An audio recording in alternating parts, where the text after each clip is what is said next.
Uday Mukherjee, Principal, Arya Vidyapith Motihari, and I welcome all the students of class 10. Now today, my dear students, we are going to do another chapter, a new chapter from the book Footprints Without Feet, and the name of the chapter is The Thief's Story. Okay, this is chapter 2 in the book. Alright, so The Thief's Story by Ruskin Bond.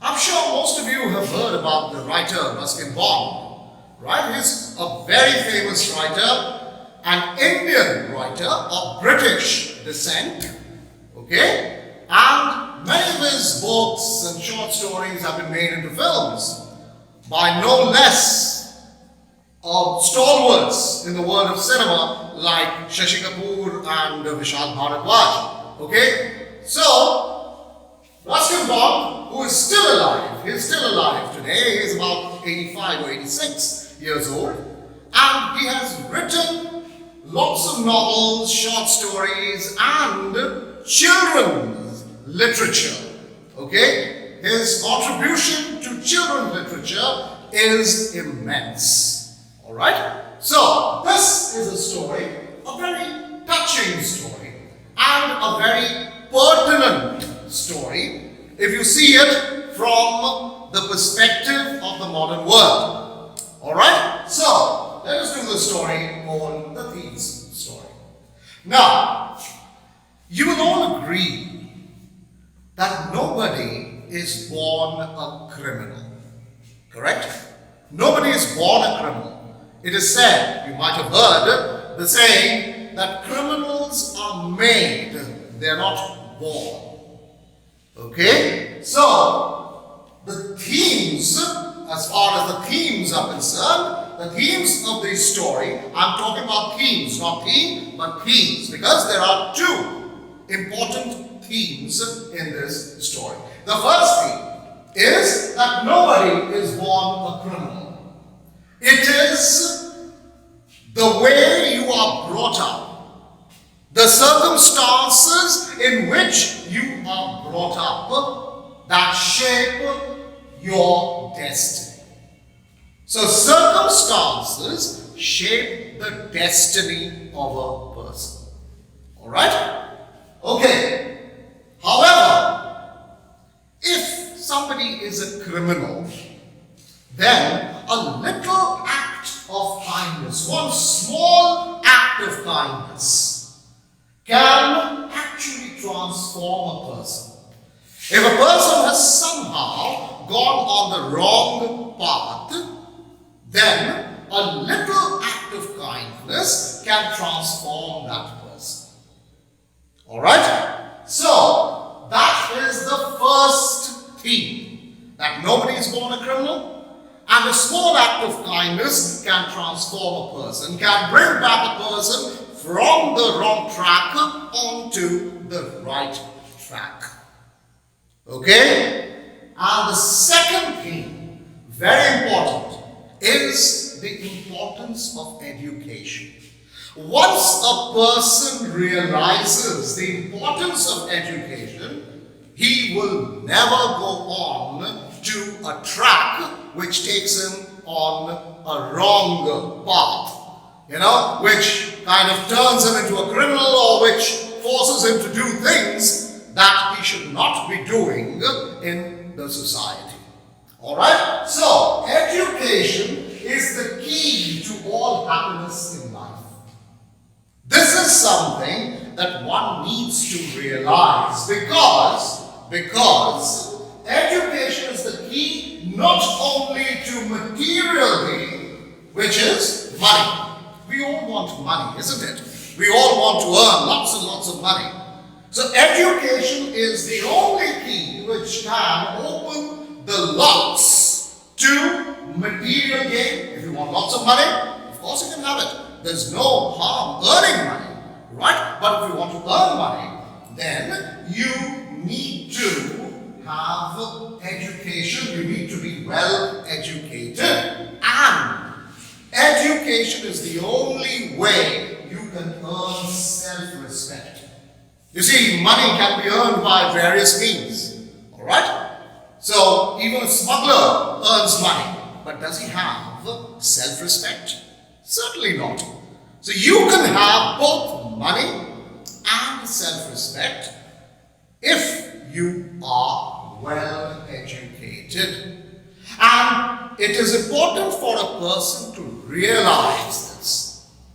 Okay? Because the moment a person realizes that education is important for him, even if he has gone on the wrong path, he will come back on the right path. Okay? So these are the two themes of this story called the Thief's Story. Okay? Now, having understood the themes, let us go over to the story. Now, the story is about a 15-year-old thief. The narrator of the story is a thief. Alright? I'm sure, all of you have your books in front of you. So please open this chapter, go on to the second chapter in this book, because you must have the book in front of you. Okay? That is important. Or if you have access to e-Pathshala, whatever, you must have this chapter in front of you. Alright? Then you will get to understand it better. Because I'll be doing some portions from the book as well. Okay? Now, this story is about a 15-year-old thief. Now, the thief here, as you might well understand, is the narrator of this story. Okay? Now, this thief calls himself Hari Singh. Alright? So, this thief is Hari. He is a thief called Hari Singh, which is not his real name. Alright? It's not his real name. Now, one day, the thief is relating his own story. So, he says that one day, he gets to make friends with a man, with a 25-year-old man called Anil. Alright? So, Hari Singh befriends Anil. Befriends, the word befriends means to make friends with. Alright? So, Hari Singh makes friends with Anil. Now, Hari Singh is a 15-year-old, as I said, a thief, and he is not somebody to tell you the truth. So that is not his real name. Now, you see, he says, Hari Singh. When Anil asks him his name, he says, Hari Singh. I lied. So it's clearly written that Hari Singh is not his real name. So he lied. I took a new name every month. That kept me ahead of the police and my former employers. You get it? From the police and his former employers where he had worked earlier. Because he must have stolen something from his former employers. Now his former employers must have been looking for him. Now if he obviously doesn't change his name, he'll be caught. Right? So, what he's saying today, tomorrow it might change to Amit Prakash. Who knows? Right? So, Hari Singh is a new name that he introduces himself by when he meets this guy called Anil. Okay? Now, he is a person, Anil is a person who is very trusting. He is a very simple guy, a very good-natured man who trusts people.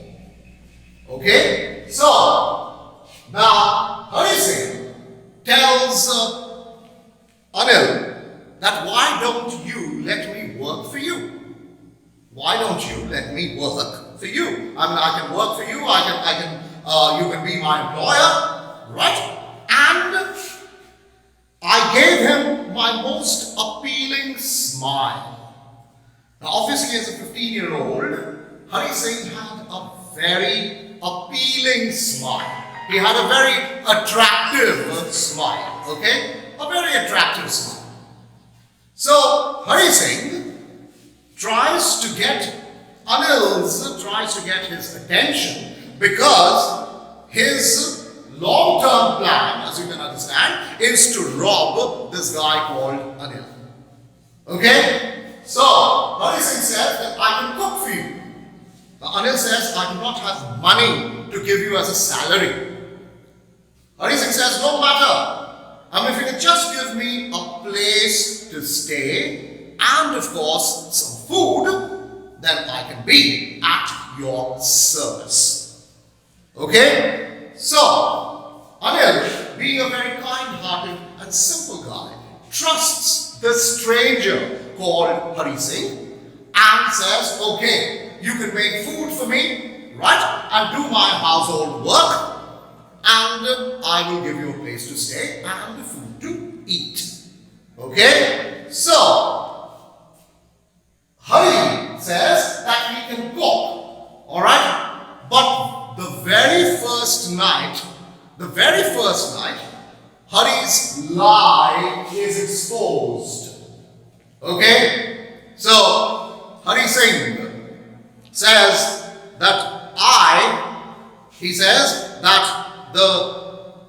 he cooked on that particular night, and he says that I cooked that night, and it must have been terrible because Anil gave it to a stray dog and told me to be off. But I just hung around there, smiling in my most appealing way, and he couldn't help laughing. Later, he patted me on the head and said, never mind, he would teach me to cook. See the kind of person Anil is. He's a very kind-hearted and simple guy. Okay? He forgives. Though he had lied. He understands that he had lied to him. However, he forgives him and says, don't worry, I will teach you how to cook. Alright? So, then, not only does Anil teach Hari how to cook, he also teaches him how to read and write. He teaches him how to write his name. Alright? It is said here, he says that he also taught me to write my name and said he would soon teach me to write whole sentences and to add numbers. I was grateful. I knew that once I could write like an educated man, there would be no limit to what I could achieve. Now, this is very important. This is the first time that Hari Singh realizes he has the first taste of education, and he realizes that with education, he can achieve anything in life. Okay? But remember that Hari Singh was in the habit of stealing, right? Of robbing people. So that always played at the back of his mind. Okay? So gradually, Hari Singh gains Anil's trust. Alright? And he says that. He says that he was a very trusting person. Alright? He says that it was pleasant working for Anil. I made tea in the morning, and then he would take time in buying the day's supplies. And usually, there too, he used to make a little money. Alright? And he used to make a profit of about ₹1 a day. I think he knew I made a little money, but he did not seem to mind. Okay? So see, Anil knew that he was stealing a little money, but he said, okay. Right? He's a kid. Let him make a little money. I mean, that is not harming me. He's making maybe ₹1 a day. So he never used to say anything to Hari. Alright? So see how Hari gradually gains Anil's trust. Okay? Now, after having done so, Hari now realizes that it is time to rob. It is time to steal money. Alright? So he thinks of a plan. It had been 1 month. He had been working with Anil for a month. And now it was time for him to do something. So it was there at the back of his mind. Okay? Now it so happened that Anil used to write for a publisher. He used to write and earn money. You know, his articles used to be published. Okay? And he used to earn a little money. Okay? So, Anil, one day, what happened is, Anil had a book which he sold to the publisher. And the publisher gave him 600 rupees. Alright? The publisher gave him 600 rupees and Anil came back with the money. And Hari saw it. Right? Because he had no secrets from Hari. So Anil brought back those notes, you know, all in 50s, and he kept it under his mattress where he used to sleep. Okay? So he kept it under his mattress. See the kind of person that he was. He trusted a stranger to that extent. He would have easily locked it, you know, put it under lock and key. He would have put it in a trunk or would have put it in the cupboard. But did he do this? He did not put it in a cupboard or he did not lock it in a trunk. He put it under the mattress. Right? That is the extent to which he trusted Hari Singh. Alright? So, Hari Singh now thinks of a plan to rob Anil of that money. Alright? So, he says that 600 rupees, right? 600 rupees in 50s. I could live like an oil-rich Arab for a week or two. He could live like an oil-rich Arab for a week or two. Okay, so he was more than happy to steal the money. Alright? So, he decides, Hari robs Anil. One night, while he was sleeping, he creeps into the room, gets the money from under the carpet, and flees to the railway station. Now, remember, the setting of the story is in Uttar Pradesh. Right? Now, how would you know? It is not mentioned anywhere in the story that the story is set in Uttar Pradesh. However, you know it by the words that are used. Bazaar, Maidan. Alright? And Hari Singh thinks of fleeing to Lucknow by the Lucknow Express. So you know that he is somewhere in Uttar Pradesh. Okay? So, Hari Singh takes the money and he runs away. He runs away and he tries to take the train to Lucknow. However, this is where the turning point in the story comes. Okay? Hari Singh tries to board the train, but something within him does not allow him to take the train. Alright? It doesn't allow him to take the train. What was it? You would ask, what was it?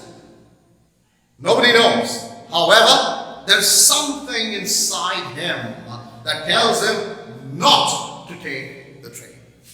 Alright? So, there is something that stops him. Now, he says that the Lucknow Express was just moving out of the station. The train had still to pick up speed and I should have been able to jump into one of the carriages. But I hesitated. Okay? He had some kind of hesitation. For some reason, I can't explain. Alright? Perhaps it was his conscience. Uski antaratma उसे रोक रही थी. So he says, I can't explain why, and I lost the chance to get away. So he loses his chance to get away. which means he does not get away from the place. He is unable to escape. Okay? Alright. So this is where the story takes a turn. Alright? And this is the end of part 1 of the story. Alright? So I hope you have enjoyed part 1 of the story. You have understood the story. Now the story, the concluding part of the story, we will do in part 2.